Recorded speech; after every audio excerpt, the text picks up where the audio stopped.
தாழ்மை உள்ளவரிடம் தங்கிடுதை கிருபை, தாழ்மை உள்ளவரிடம் தங்கிடுதை கிருபை.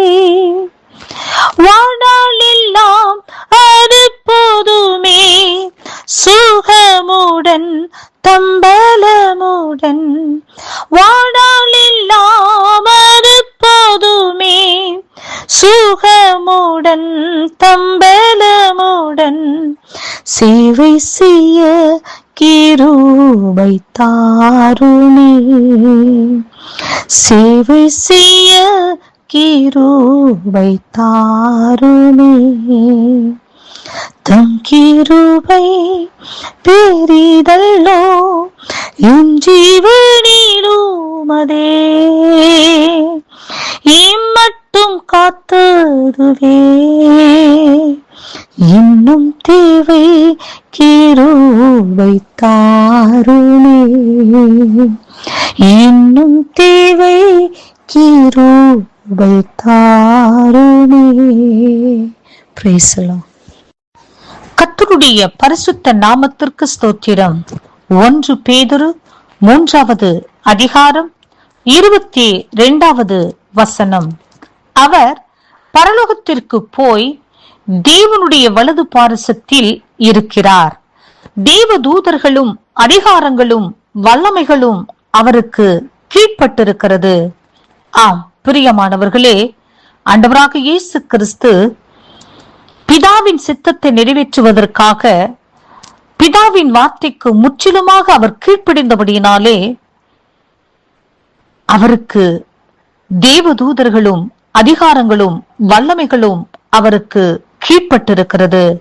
ஆம் பிரியமானவர்களே, ஆபிரகாம் கர்த்தருடைய வார்த்தைக்கு கீழ்ப்படிந்து ஆண்டவர் சொன்ன வார்த்தையை கேட்டு அவருடைய இனத்தையும் அவருடைய தேசத்தையும் அவருடைய தகப்பனுடைய வீட்டையும் விட்டு புறப்பட்டு கர்த்தர் காண்பித்த தேசத்துக்கு போனபடியினாலே கர்த்தர் அவரை பார்த்து சொல்கின்றார், நான் உன்னை பெரிய ஜாதியாக்கி உன்னை ஆசீர்வதித்து உன் பேரை பெருமைப்படுத்துவேன், நீ ஆசீர்வாதமாய் இருப்பாய்.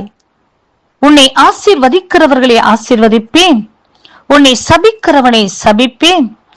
பூமியில் உள்ள வம்சங்கள் எல்லாம் உனக்குள் ஆசீர்வதிக்கப்படும் என்றார். பிரியமானவர்களே, ஆம் கர்த்தர் ஆபிரகாம் கர்த்தருடைய வார்த்தைக்கு கீழ்ப்படிந்தபடியினாலே இத்தனை பெரிதான ஆசீர்வாதத்தை கர்த்தர் கொடுத்து அவரை மேன்மைப்படுத்தினார். ஆதியாகமம் 13 நாம் 15வது வசனத்தில் நாம் பார்க்கும்போது, நீ பார்க்கிற இந்த பூமி முழுவதையும் நான் உனக்கும் உன் சந்ததிக்கும் என்றைக்கும் இருக்கும்படி கொடுத்து உன் சந்ததியை பூமியின் தூளை போல பெருக பண்ணுவேன். ஒருவன் பூமியின் தூளை எண்ண கூடுமானால் உன் சந்ததியும் எண்ணப்படும். நீ எழுந்து தேசத்து நீளமும் அகலமும் எம்மட்டோ அம்மட்டும் நடந்து திரி, உனக்கு அதை தருவேன் என்றார். ஆம் பிரியமானவர்களே, இவ்வளவு பெரிய ஆசீர்வாதத்தை ஆபிரகாம் பெற்றுக்கொண்டதற்கு காரணம் அவருடைய கீழ்ப்படிதல். ஆம்,